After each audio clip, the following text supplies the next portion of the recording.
Dear viewers, the show will begin in 2 minutes.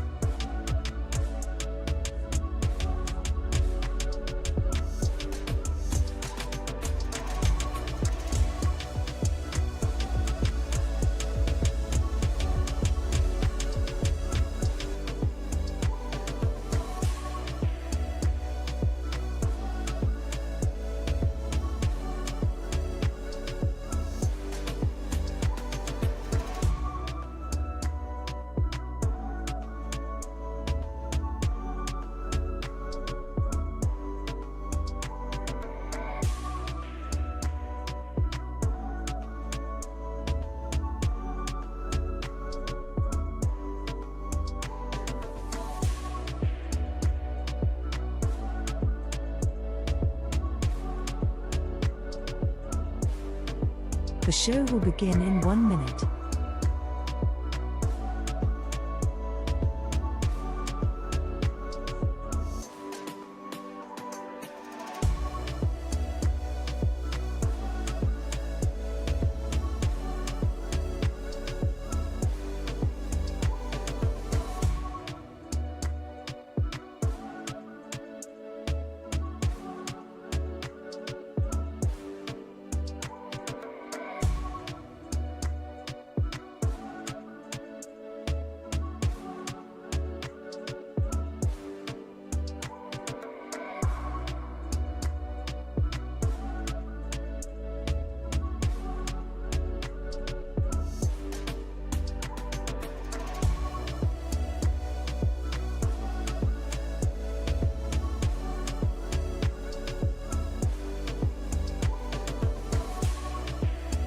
The show is about to begin. Grab a drink, a snack, and please sit back, relax, and enjoy this show. Please like and leave a comment, and share this video.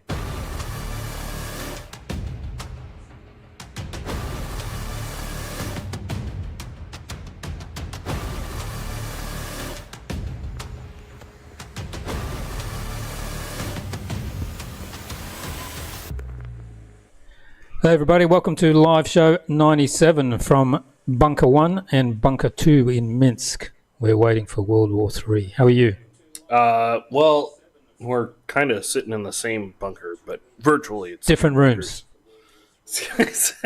You can see in the background, different rooms. Pretty good. Life is going just as normal. Yeah. Eat a fantastic lunch and just hanging out.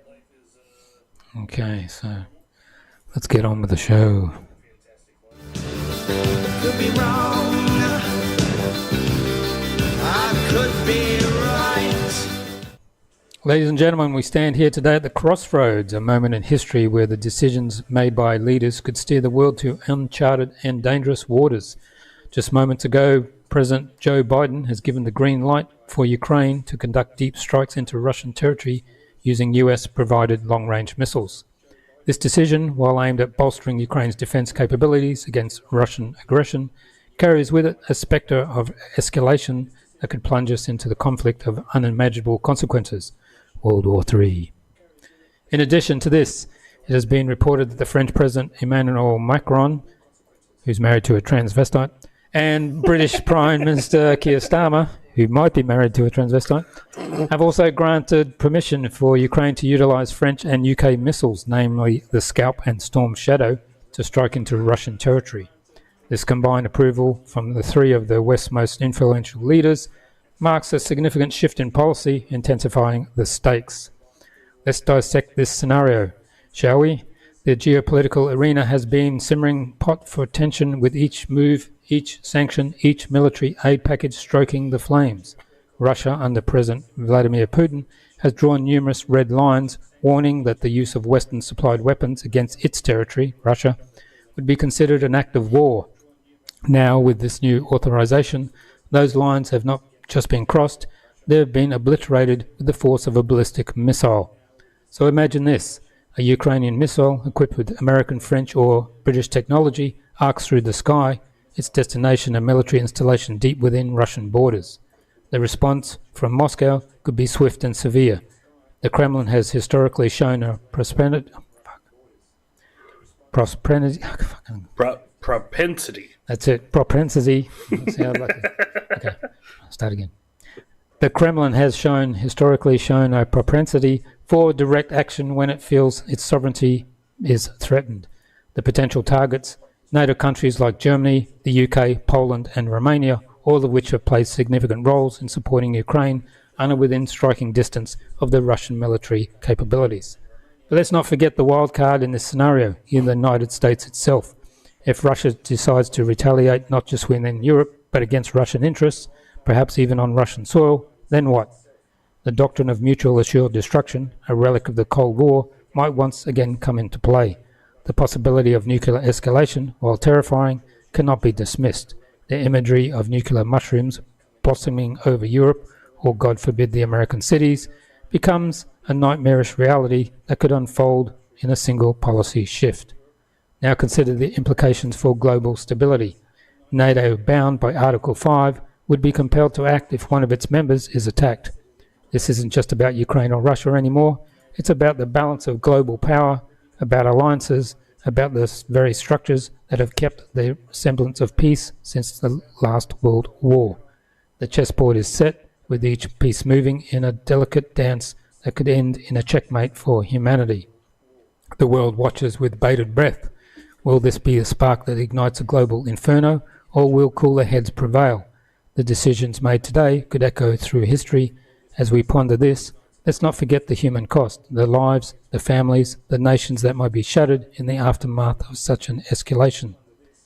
I've just envisaged a world teetering on the brink, where a single decision could lead to a cascade of events with no turning back. It's a stark reminder of the gravity of international politics, of the thin line between peace and war, and the immense responsibility resting on the shoulders of those in power. Let us hope that diplomacy, that dialogue, that the shared human desire for peace might yet prevail over the drums of war that are now beating louder than before. And I may be wrong, and I may be right. Could be wrong. I could be right.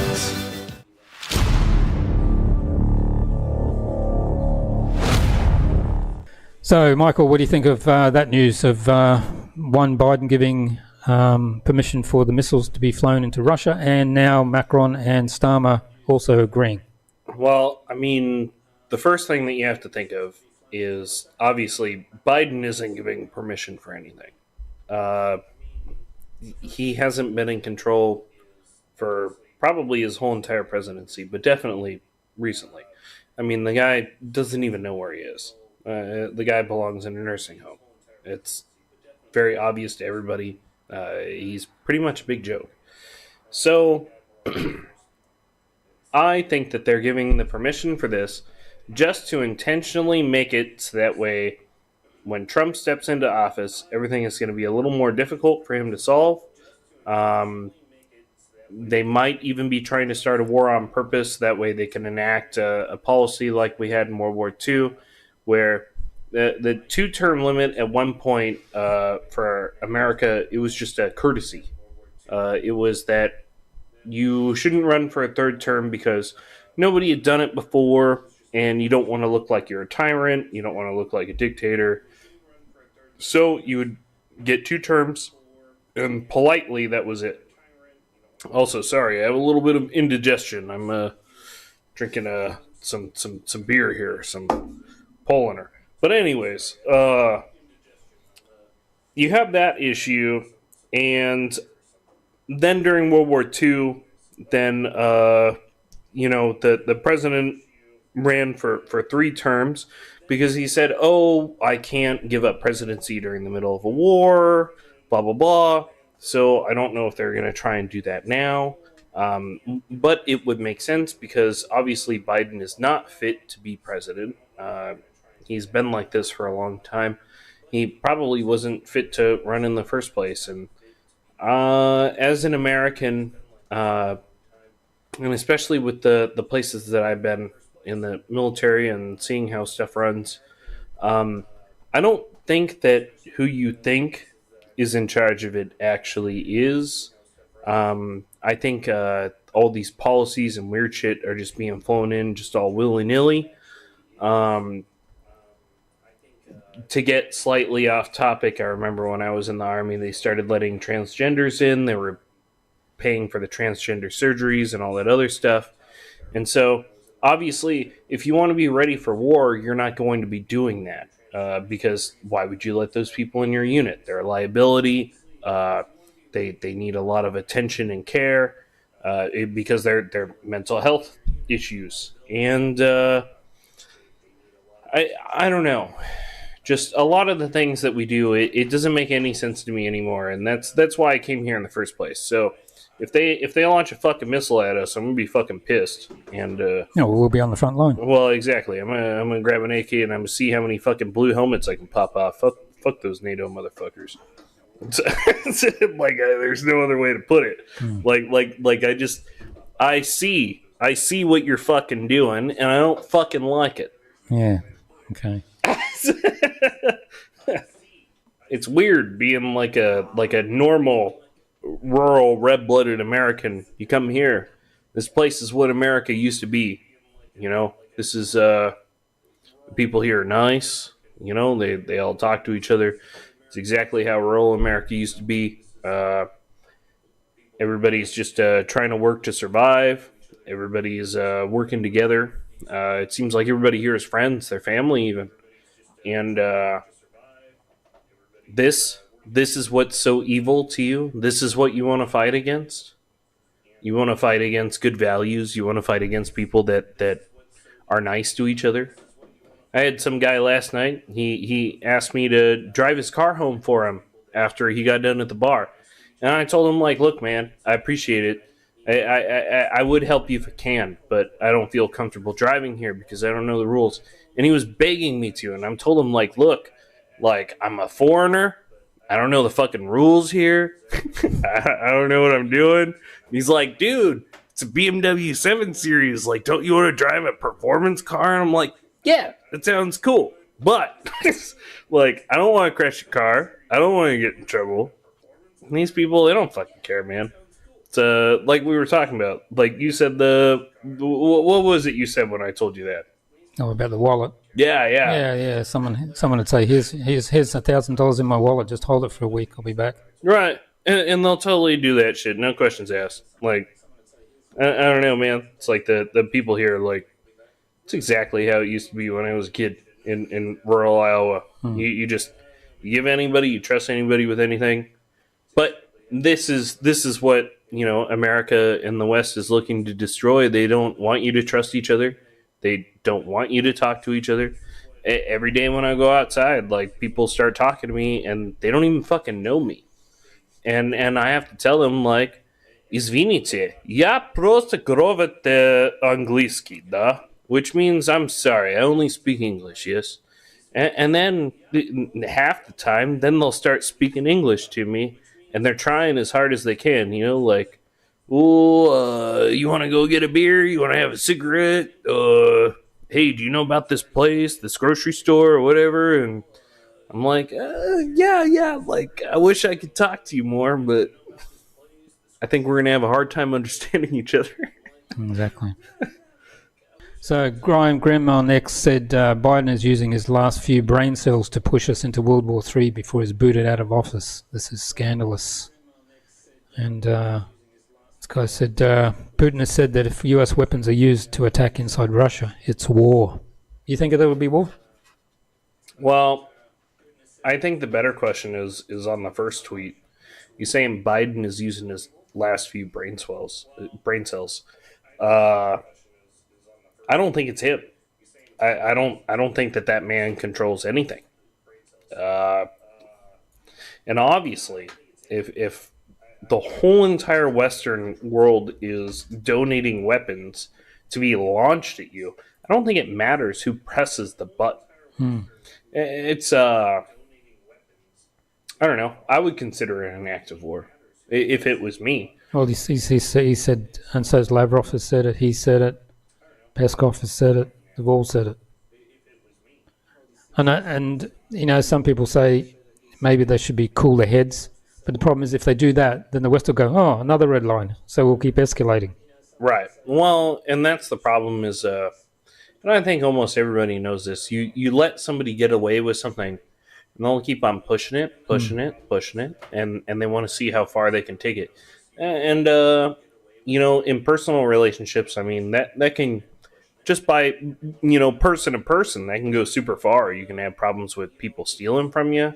You can have somebody that thinks they can do whatever they want, and with a group of people, I think it gets even more complicated, especially once you get onto the size of countries. And well, now you have half the world versus the other half of the world, and now you have the problem of, well, all of the technology that we have is available to everybody, and even if somebody says that, oh, somewhere is a third world country or whatever, that's not necessarily entirely true at this point. And we all have the same capabilities to a certain extent. The only difference, I think, is how much you have in size. But at the same time, I think almost every country has nuclear capabilities. Every country has long-range attacks that they're capable of doing. So even if it's not world-ending, or even if they can't end your country, I think if you do enough to piss somebody off, I think there's only so much you can poke somebody before they punch you back in the face, Yeah, exactly. And Borrell said that he initially supported lifting restrictions on Western long-range weapon strikes deep into Russia. This issue will be discussed today at the EU Foreign Ministers' Council. The EU can discuss, but the US will decide. But do you remember what Victoria Nuland said to the Maidan in Kiev? She said, "Fuck off EU," if you remember that. I didn't see this. Nothing has changed in the high-level relations between these allies at all. So, and it's all over the newspapers everywhere. It's got Biden lifts ban on Ukraine using arms to strike inside Russia.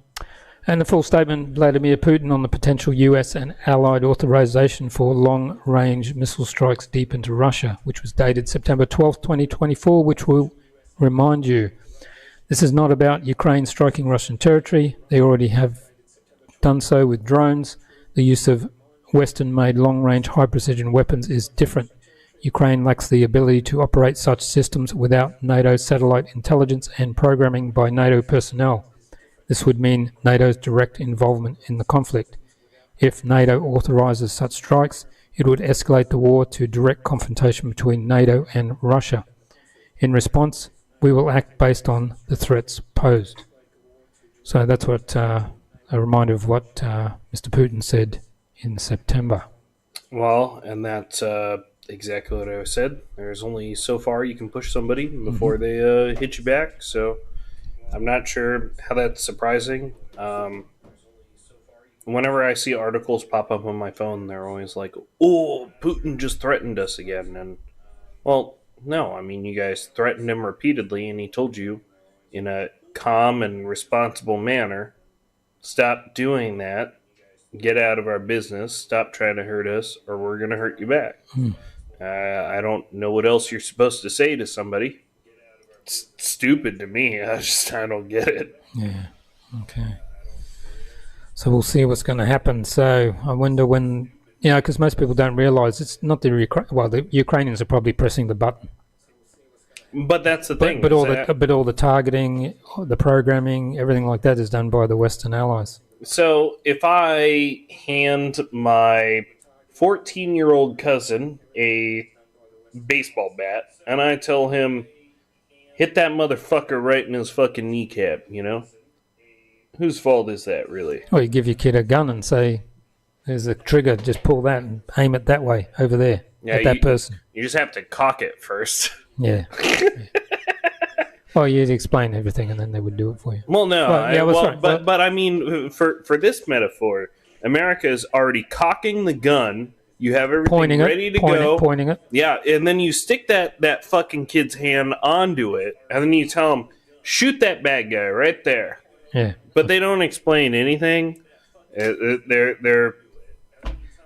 You're basically requesting that kid ends up getting fucked up. Yeah. There's no way getting around it. Like, I don't know. It's at this point, with everything that's going on, I'm starting to wonder, do they really want to defeat Russia? Do they just want Ukraine to get fucking wiped off the map?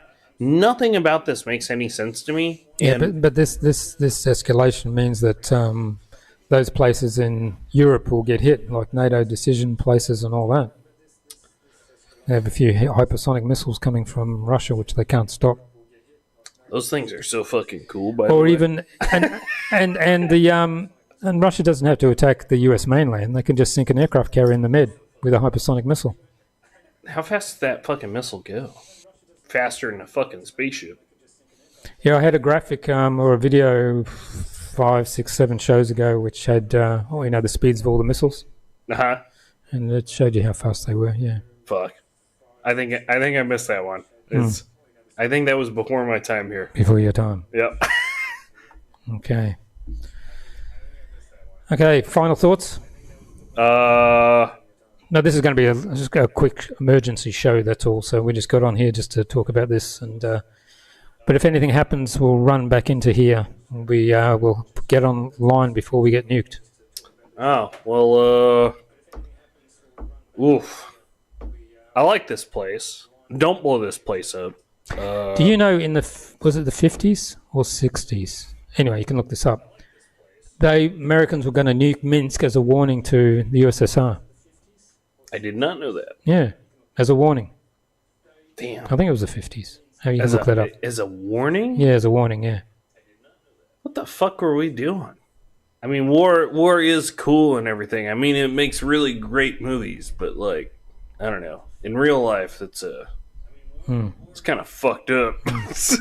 Like, why are you doing that? Yeah, do you know your nearest bunker they've released in here? They've got a map of all the bunkers you can go to. No, I did not know that. But I'm on the 9th floor of my building. I don't think I'm going to make it down in time.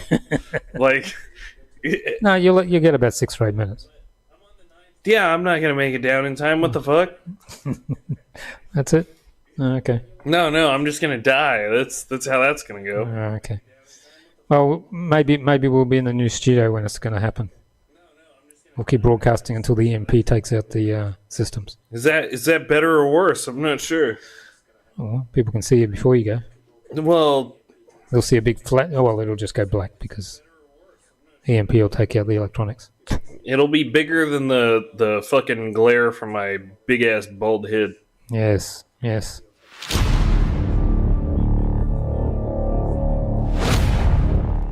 Okay, thanks everybody. That was an emergency live show. We just thought to get on and give you that information, and there'll be no more. Well, there might be another live show. I'm not sure, but we're moving all the studio stuff to the new location, and then next week we'll be live from that. We're going to have a studio party. You going to come to that, Michael? Oh, of course. Studio party. A warming party. Studio warming party.